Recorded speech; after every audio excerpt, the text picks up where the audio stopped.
बिस्मिल्लाहिर्रहमानिर्रहीम अस्सलामुअलैकुम और मैं हूं आपकी मेजबान सुंबल सिया। नजर डालते हैं अब तक की अहम तरीन खबरों पर। टाउन म्यूनिसिपल कॉर्पोरेशन मंगू पीर चेयरमैन हाजी नवाज अली ब्रोही ने मुहर्रम उल हराम के हवाले से होने वाले इजलास की सदारत करते हुए कहा कि पाकिस्तान में मुहर्रम उल हराम को बड़ी अकीदत से मनाया जाता है, क्योंकि शहदाए करबला की कुर्बानी को ता क़यामत भूल नहीं सकते और मुसलमानों के नए साल का आगाज़ भी इसी मुक़द्दस महीने में होता है। इसलिए माह मुहर्रम हम सब के लिए बहुत अहमियत रखता है।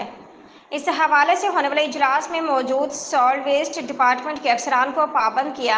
कि सफाई सुथराई के कामों को यकीनी बनाया जाए और टाउन के सैनिटेशन स्टाफ अफसरान को हिदायत दी कि मंगू पीर की हदूद में मौजूद तमाम अमाम बारगाहों के इर्द गिर्द और एतराफ़ में जुलूसों की गुजरगाहें क्लियर की जाएँ और कि इलेक्ट्रिक के अफसरान को इन आयाम में लोड शेडिंग से पाक रखने पर जोर दिया। इस मौके पर मौजूद मजलिस वहदत मुस्लिमीन के वफ़द की जानिब से गुजारिशात पेश की, जिस पर जल्द ही अमल दरामद करने की यकीन दहानी कराई गई, जिस पर उलमा इकराम ने एतमाद का इजहार किया।